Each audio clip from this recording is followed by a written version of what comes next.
Amen. Kita nyo na? In verse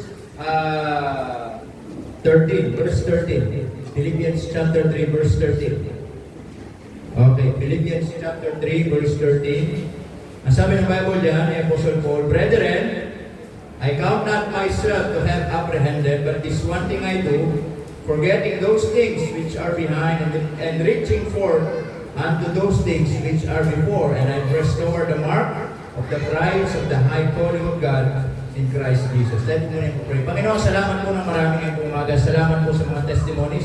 And I pray, Lord, that these testimonies ay naging blessing po sa amin. This time, we're praying, Panginoon, na encourage po kami sa aming pong pag-aaral at pag-exhort ng mga salita ninyo at maging pagpapala po sa amin. Salamat po sa pangalan ni Jesus. Amen. You can now take your seat.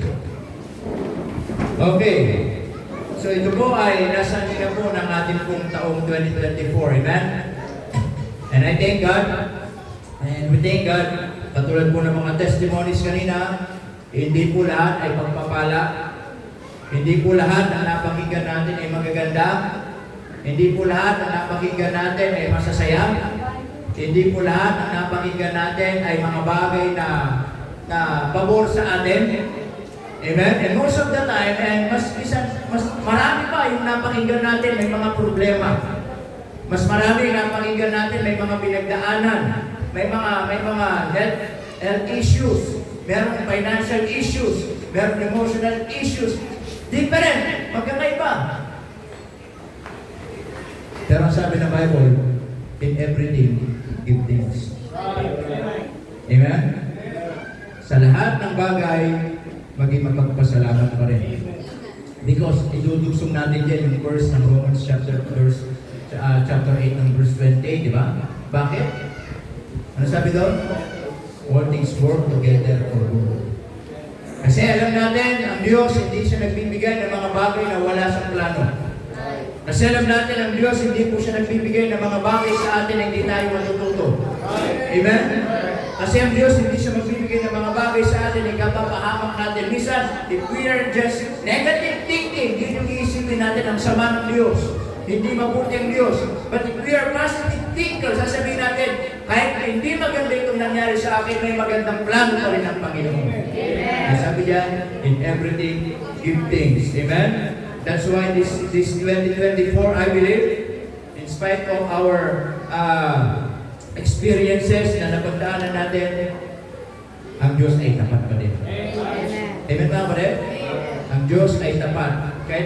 Kahit basahin natin yung pabaliktad yung word na tapat, tapat pa din yan. Ganyan ang Panginoon. Amen? So, this moment of time, I just want to encourage everyone how to have a right New Year. Amen? Yes, pwede tayo mag-celebrate ng New Year, ng bagong taon, but ang question is this, how to have a right New Year? Tama ba ang pag-celebrate natin? Para bang Pasko yan eh. Lahat pwede mag-celebrate ng Pasko. Pero ang tanong, tama ba yung celebration ng Pasko? Amen mga kapatid? As I said, akala nila yung Kapaskuhan, ito yung time na magsaya tayo. Amen? Akala nila ito yung time na mag-enjoy tayo, mag-inuman tayo, maglasingan tayo, patungkulan sa kalayawan. Hindi po. Christmas, it is all about the Lord Jesus Christ. Amen?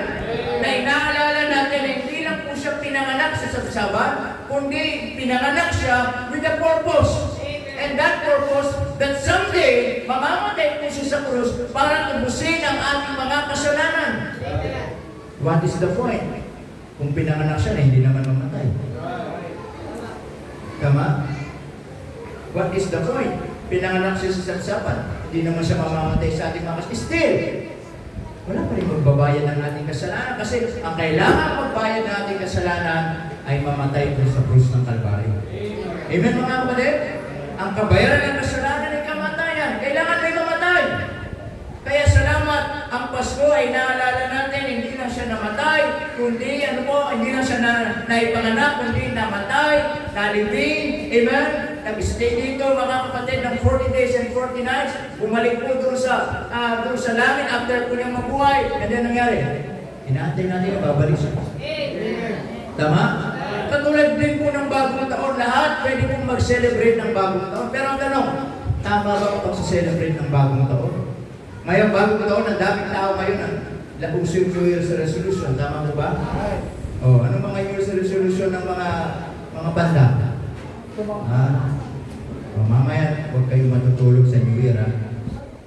Pagdating ng alas, kailangan kasi ma-tempo yung oras. Kailangan sumakto ng alas 12. Simulan, pagpatak ng 12, sabay talon. Yun kasi yung technique doon. Kasi pag ng 12, nalik kayo ng talon, hindi ubra yung gagawin nyo. Kaya kailangan, aabangan nyo talaga yung malaking kami ng orasan. Pag 12 na gano'n, sabay nyo ng talon. Yun yung para magkaroon ng visa. Okay? Tama? Maraming yung resolution ng tao ngayon. Tama po ba? Tatalon-talon para daw kumangkal, magpapakabuti na, tama? Hindi na mag-iinom. Alam mo, bata pala ko, narinig ko na sa mga tito ko yun, hanggang ngayon walang nangyari. Ako na magsasabi sa inyo, narinig ko na yun. Sa mga tito ko pala, mga sinungaling yung mga yun. Ha? Bakit? Kasi di na ako mag-inom bagong to. Susunod kita mo, nag-iinom man naman. Oh, ibig sabihin, mga kapatid, maraming mga tao ngayon, maraming New Year's resolution. Tama? Pero sa atin bilang mananampalataya, how to have a right New Year. Amen? So simple. Listen to me. Get right with God. Amen? Amen? Get right with God. How could you have a joyful New Year if you are not right with God? Tama? Hindi ba napakaganda kung sisimulan natin yung bagong taon natin na tama tayo sa Diyos? Amen? And how can we do that? How can we do that, mga kapatid? How to get right with God? Number one. Okay, number one. Bilisan na lang po natin. Gutom na ba kayo? Mga nag-amen. Makain muna tayo ng spiritual na pagkain. Amen? Okay, magalang. Maraming prutas. Ha? Dala po, wala. Dala ng prutas. Ay, pagbabaguhin ko sa inyo. Okay, number one, how to get right with God. Amen? So, para maunawa na yung pag-aaralan natin, paano tayo magkaroon ng tamang bagong taon? Simple lang, maging tama tayo sa Diyos. At paano tayo magiging tama sa Diyos? Number one, confession of sin. Amen, mga kapatid? If there is kung meron isang bagay, paano tayo maging tama sa Diyos, mga kapatid, yun yung tayo, mga kapatid, ay hihingi ng tawad sa ating mga kasalanan. Amen po ba, mga kapatid? Alam ko, hindi tayo perfecto. Alam ko, mga kapatid, marami tayong pagkukulang sa Diyos. Marami tayong pagkakamali sa buhay. Marami tayong mga kasalanan na gagawa. And then, sabi ng Bible, hindi natin natawad sa Panginoon. Amen, mga kapatid? Maybe this year, nabubuhay tayo sa mga kasalanan. Maybe this year, nabubuhay tayo sa mga bagay na meron sa puso natin na hindi kalooban ng Diyos. Maybe this year, nabubuhay tayo sa mga kasalanan na ayaw natin i-confess sa Panginoon. And listen to me, paano ka magkakaroon ng bagong taon kung hindi mo i-confess yan sa Panginoon? Amen, mga kapatid? Yes, you pwede kang magtago, pero hindi pwede magtago sa Diyos. Alam ng Diyos ang puso natin. Alam nyo, ang hirap simulan ng taong ito na hindi tama ang puso natin. Ang hirap simulan ng bagong taon na meron mga kasalanan sa puso natin. Ang hirap simulan ng taong ito na meron mga kasalanan sa puso natin na hanggang ngayon, because of pride, ayaw natin hihingi ng tawad sa Panginoon. Amen? Subukan mo i-confess yan. Subukan mo hihingi ng tawad yan. Magiging tama tayo sa Panginoon. Amen, mga kapatid? And sometimes, mga kapatid, we are asking for, we are praying for public blessing, and yet, living in private sin. Then there's a lot. Bisa niyo yung gusto natin eh. Public blessing, Lord, bless mo ako, pero namumuhay ka sa private sin.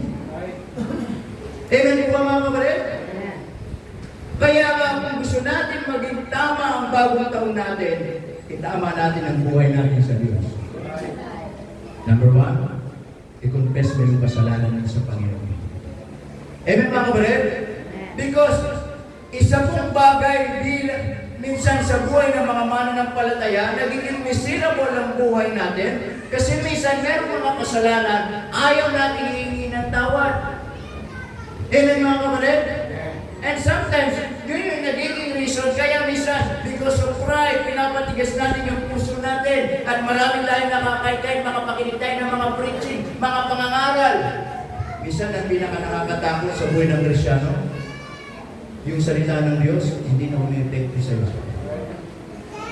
Amen mga kapatid? Minsan, yung salita ng Diyos, parang sa iyo, wala na no effect na. Yun yung nakakatakot sa buhay ng Kristyano. Tama? At pag mong iintahin na mangyari yun sa buhay natin, na yung salita ng Diyos na napapakinggan natin, para bang immune na tayo, wala nang nangyayari, okay lang. Minsan, because of pride. Amen? Hindi ko alam kung anong kasalanan mo. Hindi ko alam kung anong kasalanan ng bawat isa. Ang Diyos lang at ikaw nakakaalam. Amen? Kaya ang challenge sa atin, kung gusto natin magkaroon, maging tama ang bagong taon natin, una, itama muna natin ang buhay natin sa Panginoon. Amen? At mangyayari lamang yun, kung hihingi natin ang tawad, yung mga kasalanan na nasa puso natin. Amen? Ang hirap mga kapatid, we're living in sin in this 2024, and yet, darating yung New Year, nasa kasalanan kapatid. You will never enjoy that. Amen mga kapatid? Confession of sin. Number 2. Not only confession of sin, but number 2, casting all burdens. Amen? Casting all burdens. Katulad mga napakinggan natin kanina, di ba? Ang dami-dami mga challenges na pinagdaanan. Ang dami-dami pala ng mga kapatid natin na iba't iba yung mga challenges sa buhay. Iba't iba yung mga struggles sa buhay. At salamat yung iba, merong mga napapagsabihan para may panalangin. Pero yung iba, sinasarili. Kapatid, hindi magiging masayang bagong taon mo kung hindi mo ilalabas yung mga bagay na nagpapabigat sa buhay mo. Amen? Tama? Na marahil ngayong 2024, you are full of frustration, you are full of troubles, stress, depressed. Amen mga kapatid? Then, the Word of God is challenging us. Ang sabi ng Bible, diba? 1 Peter chapter 5 verse 7, casting all your cares. Amen? The word all, lahat. Huwag kang magtitira. Tama? Huwag kang magtitira ng mga burdens, huwag kang magtitira ng mga pabigat sa buhay mo, mga pabigat sa puso mo. Tama? Dahil kapag nagtira ka, yung tinira mo, minsan, dadami ulit yan. Bibigat ulit yan. Amen mga kapatid? Kaya sabi po rin mga kapatid, how to have a right New Year. Get right with God. Amen? Confession of sin, casting all burdens. Amen? Kaya dito sa church, dahil sinasabi, kung meron kayong mga problema sa bawat isa, kausapin nyo. Kapatid, may problema ako sa isa. Kapatid, di ba? Bakit? Mas maganda yun. The Bible says, open rebuke is better than secret no? Tama? Amen? Kung may problema kayo sa akin, kausapin nyo. Tama po ba?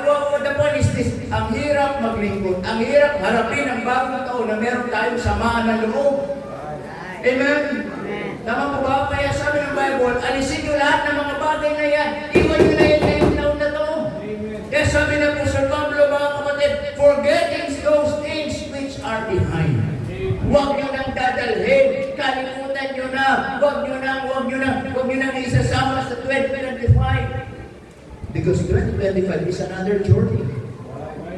Amen?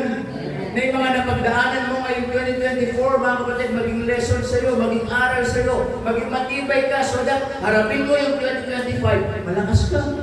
Amen. Pero kung meron pa rin mga burden sa puso mo, ayaw mong isuko, ayaw mong tanggalin. I believe kung ano ka ngayong 2024, ganun ka pa rin ang 2025. Amen? Alam niyo, pag meron kayong mga kaaway, bigyan ko kayo ng tip. Pag meron kayong kaaway, makinig kayo sa wisdom ni Pastor. Meron kayo mga kaaway, kaya sabihin nyo, I am the happiest person on earth. Diba? Kaaway ko si brother. Sabi ko sa kanya, Brad, I am the happiest person on earth when I saw your face. Diba? Masama doon. Diba? Oh. Pag sinabi niya, why? Tagalogin mo ngayon. Ako ang pinakamasayang tao sa mundo kapag nilagari ko ang mukha mo. So, Oh, di ba? Tama ba ako? Tagalog ko? Oh, tama, di ba? Tagalog. Oh, anong mali doon? Oh. Di ba? Oh, I am the happiest person on earth when I saw your face. Tama, di ba? Pag nagsabi siya, bakit? Tagalogin mo ngayon. Oh, ako pinakamasayang tao sa mundo kapag nilagari ko ang mukha mo. Oh. Okay? Tama ba? So, nagari. Oh. Huwag yan Tagalogin pa naman. Alright, but anyway, how to have a right New Year? Get right with God. Number 1, confession of sin. Number 2, casting all burdens. Amen? I challenge everyone, if there is something in your heart this morning na nagpapabigat pa rin sa'yo, iwan mo na sana ngayong 2024. Amen? Isuko mo sa Panginoon. Ipagkatiwala mo sa Panginoon. So that ang Diyos gagawa sa buhay mo ngayong 2025. Amen? Kasi minsan hindi makagawa ang Diyos. Meron mga bagay na ayaw mong isuko eh. Tama? Hindi ka naman pinipilit ng Diyos kung ayaw mong isuko eh. Ikaw pa rin naman susunod, tama? May galit, may inggit, merong mga unforgiveness spirit, tama? Merong mga unloved spirit, may mga pusong mga ayaw magpatawad. Isuko lang yan. Tama? Dahil ang Diyos, nakalawasan. Bibigyan ka ng kapayapaan. Bibigyan ka ng enjoyment.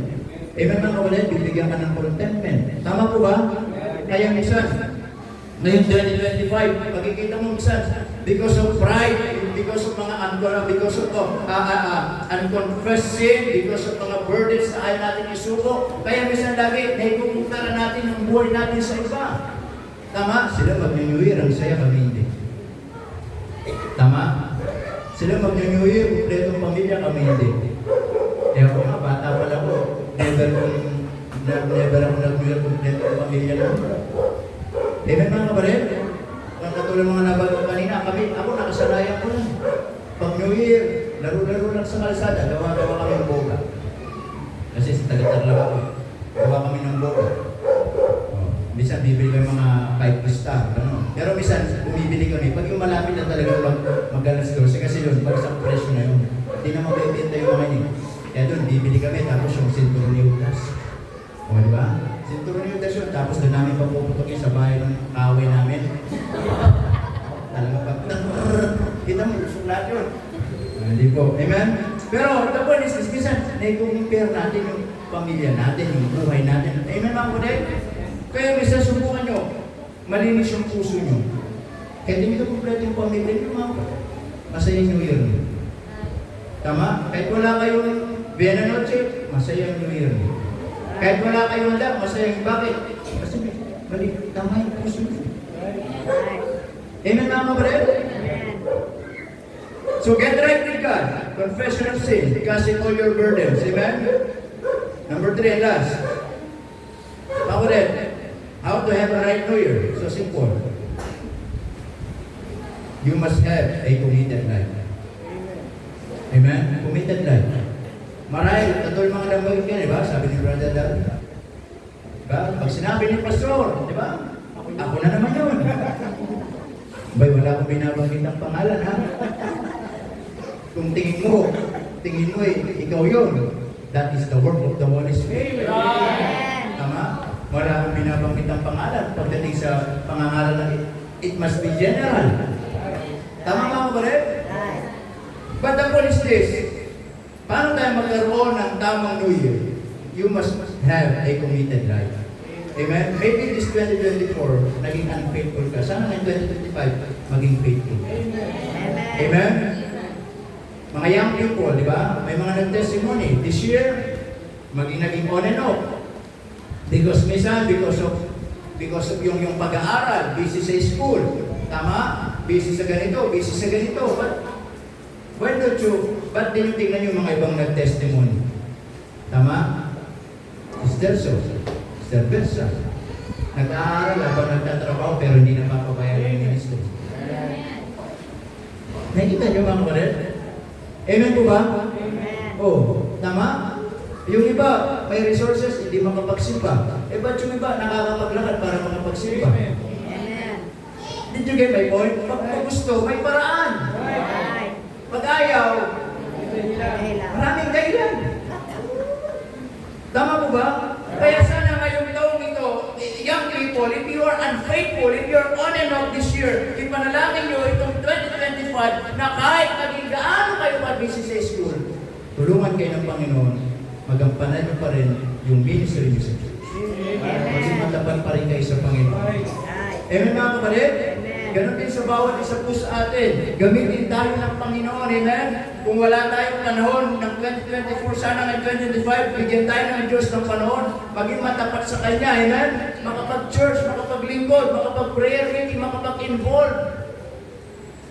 Amen po ba? Kasi naniniwala po ako, lahat ng mga pinagdaanan natin, lahat ng testimony natin, ano yung conclusion mo? Ang buti ng Diyos. Tama? Ngayon, kung mabuti ang Diyos, suklihan natin ng paglilingkod. Suklihan natin ng katapatan. Amen po ba mga kapatid? Suklihan natin ng faithfulness sa Panginoon. Kaya po, how to have a right new year. Importante sa lahat, get right with God. Amen. Amen? Your new year become nonsense if your heart is not right with God. Tama? What is the point? What is the essence ng New Year mo? Meron kayo lahat. Nandyan lahat. Kompleto lahat. Dala lang. Pero hindi ka naman tama sa Panginoon. Ang Diyos naman, mga kapatid, hindi niya tinitingnan yung handang mo. Ang Diyos hindi niya tinitingnan kung kompleto kayo. Ang Diyos hindi niya tinitingnan kung gaano karaming pera niya. Tinitingnan ng Diyos kung tama yung puso mo sa Kanya. Amen? Kasi yung Diyos nalulungkot ka ng Panginoon. Alam niyo ba yun? Could you imagine? 2024, you're so unfaithful. Tapos 2025, still you're unfaithful. Amen mga kapatid? Amen. Kaya po, confession of sin. Amen? If there is a sin sa puso natin na ayaw natin confess, sana po i-confess natin yan. Hingi ng tawad para maging tama tayo sa Panginoon. Amen? Casting all your burdens. Sukulan natin sa Panginoon, mga nagpapabigat sa atin. Amen? Na minsan, ang dami-dami na natin mga problema, ang dami-dami na natin pagsubok. Kaya ang gusto ng Diyos, let go mo yan eh. Amen? Ibigay mo sa Kanya para gumaan. Ayaw ng Diyos ikaw magdala niyan. Bigay mo nga sa Panginoon yung sabi niya. Tama mo ba? Amen? Kaya minsan, nakakalungkot. Minsan, may mga tao wala namang ginagawa. Kwento na yung Sister Charmaine, di ba? Wala naman ikaw ginagawa. Pero nagtataka, wala ka namang ginagawa, pero ba't ikaw nalulugi? Ikaw hindi makatulog. Ikaw nai-stress. Wala ka namang ginagawa. Di ba? Parang baliktad ano, dapat sila hindi makatulog. Tama? Bakit? Kasi sila may ginagawa eh. Ikaw, di ka naman nangaway. Bakit? Kasi naisip natin. Kaya nga mga kapatid, sabi ng Bible, casting all your burdens. Ano yung nagpapabigat sa puso mo? Ano yung nagpapabigat sa isipan mo? Amen? Kaya yan, isuko mo para magkaroon ka ng masayang bagong taon. Amen? Tama po ba mga kapatid? And then, lastly, you must have a committed life. Amen? Sana itong taong 2025, i-commit natin yung buhay natin sa Panginoon. Amen? Ano man yung pagkukulang natin ngayon 2024? Ang sabi ng Bible, tapos na yun. Ano yung mga shortcoming natin ngayon 2024, tapos na yan. Tama po ba? Pero mabiyaya ang Diyos. Amen? At huwag natin kakalimutan, yung Diyos na mabiyaya ngayong taon, ay parehas na Diyos na mabiyaya sa darating na taon. Hindi nagbabago ang Diyos. Amen? Nagbabago ang tao, nagbabago ang taon, hindi nagbabago ang Diyos. Amen mga kapatid? Kaya kung paano tayo pinagpala ngayong taon, paano kanya sinamahan sa mga struggles mo, naniniwala ko, is a same God na sasamahan ka pa rin. Amen mga kapatid? Kaya this morning, how to have a right New Year. Get right with God. Confession of sin, casting all burdens, committed life. Amen? Now, anong may susukli natin? Mga kapatid, as we close, sa Psalms 116 verse 12. Psalms 116 verse 12. Naniniwala pa din ako mga kapatid, kahit meron tayo mga pinagdaanan sa buhay, hindi pa rin magaganda, pagsubok, problema, naniniwala ako mas marami pa rin yung kabutihan ng Diyos. Amen? Marami ka ang pinagdaan ng mga masalimuot, mas matimbang pa rin yung kabutihan ng Diyos. Tama po ba? Kaya sabi ni David sa Psalms 116 verse 12, anong sabi niya mga kapatid? Ha? Ang sabi ni David sa Psalms 116 verse 12, anong sabi niya? Tinatanong niya. Okay, hindi niya tinatanong yung ibang tao. Dito, personally, ang tinatanong niya, sarili niya. Amen? Kasi naniniwala ko ako, personally, kung sino man pong nakakaranas, nakaka-experience ng kabutihan ng Diyos, hindi yung ibang tao, sarili mo. Amen mga kapatid? Kasi ikaw mismo, naniniwala ko, merong kabutihan ng Diyos ang pinaparanas sa'yo, at ikaw lang minsan ang nakakaramdam mo. Minsan may kabutihan ng Diyos, hindi makita ng ibang tao. Bakit? Iba-iba eh. Tama? Iba yung paraan ng Diyos sa'yo, iba yung paraan ng Diyos sa kabutihan niya sa'yo, iba yung paraan ng Diyos sa kabutihan niya sa Kanya. Pero siya, mabuti ang Panginoon. Amen? Kaya dito sabi ni David, di ba? Maraming testimony si David sa kanyang buhay. Tama? Mula sa nagpapasol ng tupa, naging hari. Tama? Kaya sabi niya doon sa isang chapter, mga kapatid, sabi niya, mga kapatid, ako'y tumanda, pero hindi ko nakita ng Diyos, pinabayaan ako. Amen mga kapatid? Kaya nga sabi niya rito mga kapatid, in Psalms 116 verse 12, amen? Tinatanong niya yung kanyang sarili. Sabi niya, what shall I render unto the Lord? Ano sabi niya? For all, amen, His benefits, ano sabi? Toward me. Minsan, tanongin mo yung sarili mo. Ang dami na pala ng pagpapala ng Diyos sa akin. Paano ko naman ito masusuklian? Amen mga kapatid? Whether you like it or not, maraming biyaya ang Diyos sa buhay mo. Whether you like it or not, maraming kabutihan ng Diyos sa buhay mo. Amen? Kaya sabi ni David dito, mga kapatid, what shall I render unto the Lord? Ano naman yung may susuli ko sa Panginoon? Sa lahat ng kanyang kabutihan niya sa akin, sa lahat ng biyaya niya sa akin, sa lahat ng katapatan niya sa akin. Amen po ba mga kapatid? Amen. Kaya nga po ngayong darating ang taon, sana tanungin natin yung sarili natin. Panginoon, this 2024, you're so faithful sa trabaho ko. Ano man yung may susukli ko sa iyo? Amen? Panginoon, napakatapat mo sa pag-aaral ko. Ano yung may susukli ko sa iyo? Panginoon, napakatapat mo sa pamilya namin. Ano yung may susukli ko sa iyo? Panginoon, napakatapat mo sa aming personal na buhay. Anong may susukli ko sa iyo? Panginoon, napakatapat mo sa karir ko. Anong may susukli ko sa iyo? Amen mga kapatid? Sana isipin natin katulad ni David, sabi niya, what shall I render unto the Lord? Ano sabi? For all. Sa lahat. Kasi ang kabutihan ng Diyos, hindi mo lang naranasan ng minsan. Hindi lang dalawa, minsan hindi natin naibilang. Amen mga kapatid? Hindi natin mabilang yung kabutihan ng Diyos. Amen? Yung umalis ka lang ng bahay, bumalik ka ng ligtas, kabutihan ng Diyos. Amen. Tama po ba mga kapatid? Amen? Naghanap buhay ka, nakabalik ka ng ligtas, kabutihan ng Diyos. Amen? Yung mga anak natin, marami nagkasakit, pero pinagaling ng Diyos, kabutihan ng Diyos. Tama? Sometimes, hindi natin naisip na kahit maliit na bagay, napakasimpleng bagay lang, pero makita mo napakabuti ng Panginoon. Tama? Amen. Amen po ba? Amen. Naglalakad ka, hindi ka nasagasa, may kabutihan ng Diyos. Amen mga kapatid? And sabi ni David, he was asking sa kanya kong sarili. Ano sabi niya?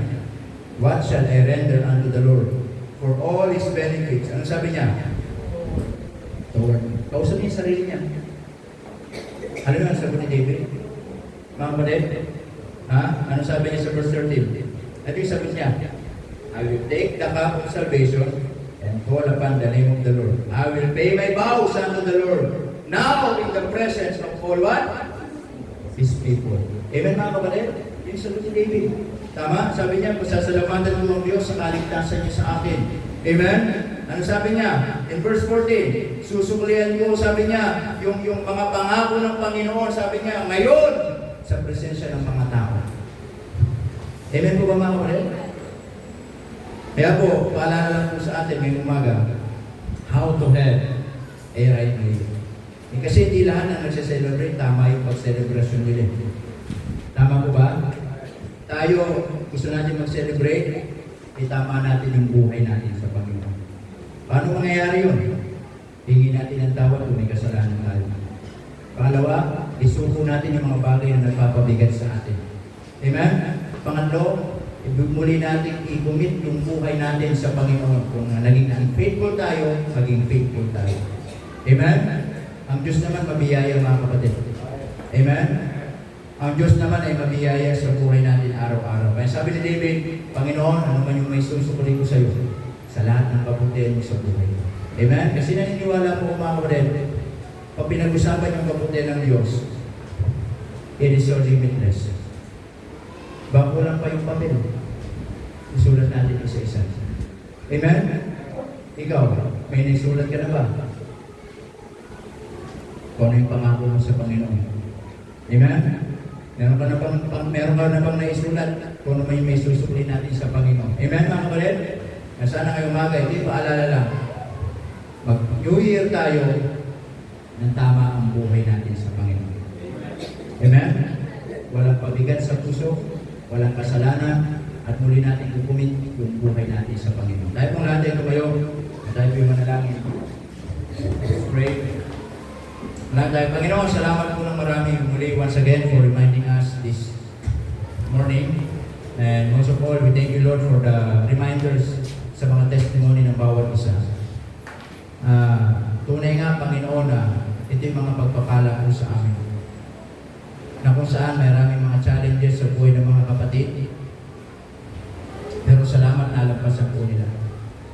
Maral, dumating din sa buhay namin yung mga naranasan ng iba. Pero Panginoon, dalangin po namin kung paano niyo po sila sinamahan, samahan niyo rin po ako. Panginoon, dalangin ko po ngayong umaga, kausapin niyo po ang inyong mga anak. And this morning, this will be the last Sunday ng 2024 at tayo magbabagong taon sa mga susunod na araw. Kumusta ang buhay natin sa Panginoon? Kumusta ang puso mo sa Panginoon ngayong umaga? Sana huwag mong hayaan na magbagong taon, hindi tama ang puso mo. Kung ang Panginoon ay nangusap sa iyo ngayong umaga nito, pwede ka lumapit. Magpasalamat sa Panginoon ngayong umaga.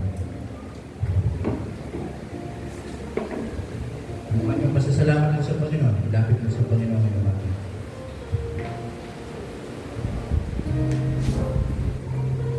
Come on. How to have a right New Year. So simple, kapatid. Get right with God.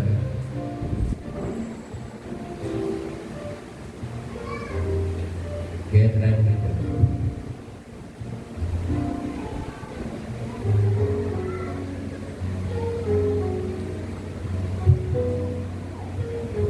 Paano tayo magiging tama sa Panginoon? Confess your sins.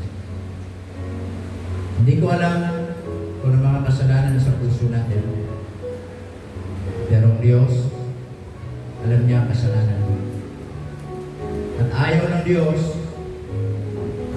na ikaw ay hindi mo hingi ng tawad. Kasi yan yung magpapabigat sa iyo. Yan yung magiging dahilan. Minsan, mawawalan ka ng enjoyment sa ministry. Mawawalan ka ng enjoyment sa gawain ng Diyos. Minsan, pagdating sa mga bagay ng Diyos, wala ka ng kasiyahan. Pero subukan mong hihingi ng tawad at maging tama sa Panginoon. Babalik muli yung kasiyahan na muli kang maglingkod sa Panginoon.